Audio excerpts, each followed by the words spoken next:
Hello everyone, welcome back to my YouTube channel reaction by Sadia. उम्मीद करती हूँ आप सब लोग ठीक होंगे, खैरियत से होंगे, खुश होंगे, जहाँ भी होंगे अपनी लाइफ को एंजॉय कर रहे होंगे और साथ में मेरे रिएक्शंस को भी एंजॉय कर रहे होंगे। आज इस वीडियो पे हम लोग रिएक्शन करने वाले हैं थ्रिल शर्मा की ये वीडियो होने वाली है। वीडियो का टाइटल बता देती हूँ, I learn how to fly in 4 days above 8700 feet.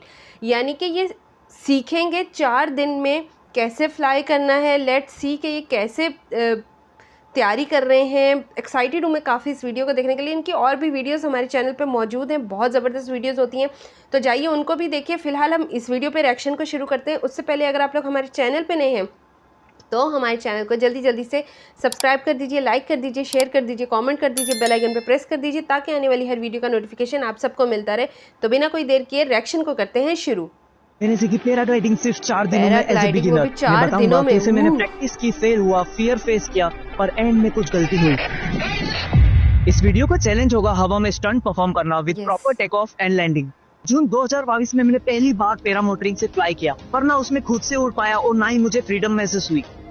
और क्या इस बार मैं खुद उड़ पाऊंगा? चलो जानते हैं। पैराग्लाइडिंग के 2 पार्ट्स होते हैं, ग्राउंड ट्रेनिंग और सोलो फ्लाइंग। इसे एक गेम की तरह समझते हैं। मुझे पहले ग्राउंड ट्रेनिंग की 3 स्किल लेवल मास्टर करनी होगी ताकि मैं सोलो फ्लाइंग का एक्सेस अनलॉक कर पाऊं। Level 1 glider lifting skill. जी ग्लाइडर अगर लिफ्ट नहीं हुआ तो उड़ने का सपना सिर्फ एक सपना रह जाएगा। पहली बार ट्राई किया पर एक ग्लाइडर बिल्कुल भी लिफ्ट नहीं हुआ। फिर मैंने पूरी पावर से पूरी किया पर तब भी इसमें कुछ खास इम्प्रूवमेंट नहीं था। नेक्स्ट ट्राई करते ही रियलाइज हुआ कि कुछ तो गड़बड़ जरूर है। तो मैंने ट्यूटोरियल्स देखे और 2 इंटरेस्टिंग चीजें समझ आई। पहला ये कि इन राइजर्स में से ए राइजर को पुल करने से ही ग्लाइडर लिफ्ट होगा। और दूसरा ये कि मुझे नॉर्मल की जगह एनिमे स्टाइल में भागना था, जिसे करने के बाद मुझे इम्प्रूवमेंट दिखा और अब ये ग्लाइडर हर बार लिफ्ट हो रहा था। पर पता नहीं क्यों ये हर बार लिफ्ट होते ही गिर रहा था, जिसका सॉल्यूशन था लेवल 2 ग्लाइडर कंट्रोलिंग स्किल। गोल था 25 सेकंड तक इसे कंट्रोल करना। क्या मैं ये कर पाऊंगा? ग्लाइडर को कंट्रोल करना उड़ने के लिए बहुत इम्पोर्टेंट था। अगर यहाँ फेल तो वहाँ भी फेल। यहाँ जितना भी ट्राई किया उन सबसे कोई इम्प्रूवमेंट नहीं दिखा। ग्लाइडर को कंट्रोल करना था पर यहाँ ग्लाइडर मुझे कंट्रोल कर रहा था। 25 सेकंड अब ज्यादा लगने लगे थे। इसे अच्छे से सीखने के लिए और 8000 फीट से पैराग्लाइडिंग करने के लिए मैं इंडिया के पैराग्लाइडिंग किंगडम गया, जहाँ आसमान में बर्ड्स से ज्यादा पैराग्लाइडर्स उड़ते हैं। फिर बिलिंग हिमाचल, यहाँ कैसे भी मुझे लेवल 2 कंप्लीट करनी थी। मैंने फिर शुरू किया और कुछ अटेम्प्ट्स के बाद ही मुझे कंट्रोलिंग समझ आई। सही ब्रेक प्रेशर से मैं फाइनली इस ग्लाइडर को राइट ब्रेक से राइट और लेफ्ट ब्रेक से लेफ्ट टर्न करवा पा रहा था। टर्निंग सीखने के बाद मैंने 2 बोनस स्किल्स और सीखी। पहला ये मशरूम स्टाइल, जो ग्लाइडर को एक से दूसरी जगह ले जाने में हेल्प करता है, और दूसरा ग्लाइडर किलिंग, मतलब ब्रेक्स लगा के ग्लाइडर को ग्राउंड पर लाना। अब बस इसे 25 सेकंड तक कंट्रोल करना बाकी था ताकि स्किल लेवल 3 अनलॉक हो और मैं जल्द ही उड़ पाऊं। फिर शुरू किया। मैं इसे काफी देर तक कंट्रोल कर पा रहा था और 20 सेकंड होते ही सामने पैराग्लाइडर आया और मेरा कंट्रोल लूज हुआ। नेक्स्ट अटेम्प्ट में पहले ग्लाइडर के डायरेक्शन में रनिंग किया, देन इसे कंट्रोल करते हुए आगे बढ़ा। अब मैं इसे कंट्रोल करने में कॉन्फिडेंट था। इस बार सामने बंदा आने पर भी मैंने इसे कंट्रोल किया और फाइनली 25 की जगह 30 सेकंड तक कंट्रोल करके लेवल 2 कंप्लीट कर लिया। लेवल 3 में थी थ्योरी, जिसमें मैंने बहुत कुछ सीखा, जैसे विंड डायरेक्शन पता लगाना, सेफ्टी मेजर्स और लैंडिंग टाइप। अगर आपको पैराग्लाइडिंग करते हुए इमरजेंसी लैंडिंग करना पड़ी तो आप इनमें से कहाँ लैंड करेंगे? अपना आंसर इस वीडियो के कमेंट सेक्शन में बताओ। चैलेंज कंप्लीट करने के लिए मेरे पास सिर्फ 5 सोलो फ्लाइट्स होगी, मतलब 5 लाइफ्स, और हर बार फेल होने पर 1 लाइफ कम होगी। और ये सब मैं करने वाला हूँ 8 आईफिल टावर जितनी ऊंचाई से। ग्राउंड ट्रेनिंग कंप्लीट करके फाइनली मुझे फ्लाइंग एक्सेस मिला। अब क्या मैं अगले दिन उड़ पाऊंगा? अगर एक भी गलती हुई तो समझो इट्स ओवर। सुबह ग्लाइडर बैग उठाया और 8000 फीट ऊपर टेक ऑफ पॉइंट पर पहुंचा। हिमालय प्लान था यहाँ से टेक ऑफ लेना, इधर कहीं स्टंट परफॉर्म करना और लैंडिंग साइट पर प्रॉपर लैंडिंग करना। क्या पिछले 3 दिनों की मेहनत इस टेक ऑफ में काम आएगी? और सेफ्टी के लिए था मेरे पास ये रेडियो। मैं रेडी हो ही रहा था कि मैंने कुछ गलत देख लिया।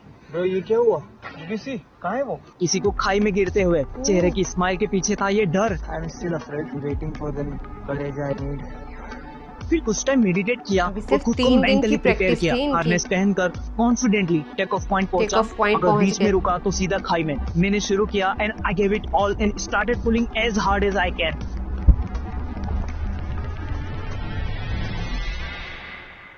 एंड सक्सेसफुली टेक ऑफ किया, जिसके 10 पॉइंट्स मिले।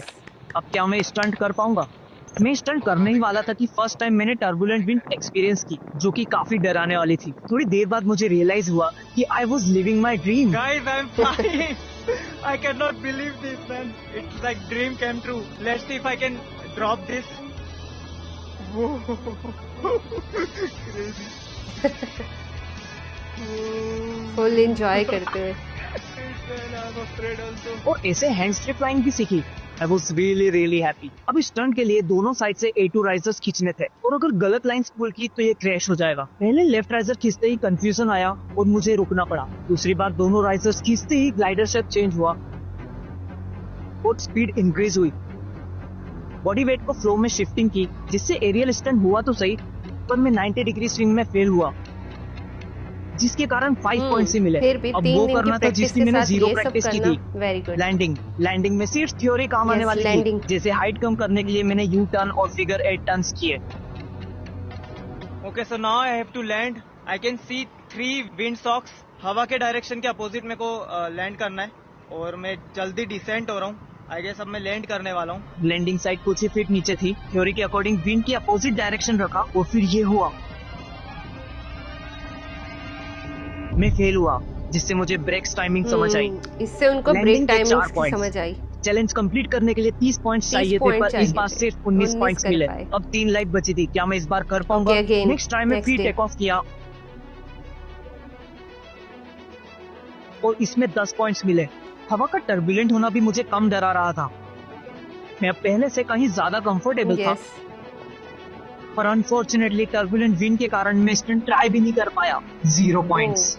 It's so turbulent right now, and I'm so afraid. I need to land properly. Landing में इस बार ब्रेक का टाइमिंग सही रखना था। पिछली बार लेट ब्रेक्स लगाने की गलती इस बार अवॉइड की। और जैसे ही ब्रेक्स खींचे, मेरी लैंडिंग तो अच्छे से हुई थी, पर तेज ब्रेक्स लगाने से राइट शोल्डर मसल में इंटेंस पेन हुआ। लैंडिंग में 10 पॉइंट्स मिले, पर टोटल था सिर्फ लैंडिंग 20 बहुत पॉइंट्स। अच्छी स्मूथ हुई। लाइफ कम हुई। क्या मेरी आखिरी फ्लाइट परफेक्ट Okay, होगी? last next day flight। ऊपर जाते ही तूफान शुरू हो गया, और अगर इस विंड में फ्लाई करता तो ये मुझे सीधा आइस माउंटेन ले जाती। मैं अब गिव अप तो बिल्कुल नहीं करने वाला था, तो थोड़ा नीचे जाकर दूसरे टेक ऑफ साइड से उड़ने गया। इस बार तेज हवा के कारण टेक ऑफ में ज्यादा पावर से भागना पड़ा, पर फिर भी बिना खाई में गिरे एक अच्छा टेक ऑफ हुआ। 10 पॉइंट्स। नेक्स्ट टारगेट था एक एक्सट्रीम स्टंट Yes। परफॉर्म करना, नो मैटर व्हाट। थोड़ा पहाड़ों से दूर जाकर मैंने राइजर्स देखे और सही लाइन कंफर्म होते ही पुल किया, जिससे ग्लाइडर शेप चेंज हुआ और स्पीड बढ़ी। डर तो लग रहा था, पर फिर भी मैंने शुरू किया। धीरे धीरे स्विंग इम्प्रूव हुआ और इस बार ये काफी कूल लग रहा था। Finally I achieved 90 degree swing. ये जी फोर्स और वेटलेस होने का एक परफेक्ट कॉम्बो था। Definitely 10 points. स्टंट के 10 बस एक पॉइंट्स मिल प्रॉपर गए। लैंडिंग करनी थी, जिसका ये लास्ट चांस था। लैंडिंग फेल, तो ये चैलेंज भी फेल। इस बार लैंडिंग साइड आते ही विंड स्पीड इंक्रीज होने लगी, जिसके कारण मैं लैंडिंग साइड से ज्यादा आगे निकल गया। और तभी आवाज आई। जल्दी लेफ्ट टर्न लेने के लिए लेफ्ट ब्रेक लाइंस खींची, जिससे ग्लाइडर फास्ट टर्न हुआ। मुझे मेरी आगे चले ट्रेजेक्टरी गए। समझ आई और एकदम एंड मोमेंट पर समझ आया कि लैंड होते ही मुझे रनिंग करनी होगी।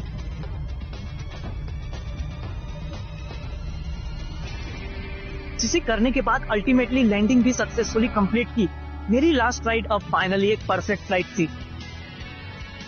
लैंडिंग में 10 पॉइंट्स और टोटल 30 पॉइंट्स से चैलेंज कंप्लीट Yes। किया। जिसके Very कारण मैं nice। P1 P2 certified paraglider बना।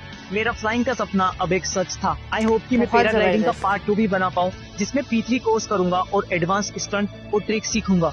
तो जी गाइस, ये थी थ्रिल शर्मा की वीडियो, जिसमें उन्होंने 4 दिनों में पूरी पैराग्लाइडिंग सीखी, प्लस स्टंट किए, landing and flying, take off, सब कुछ बहुत ज़बरदस्त।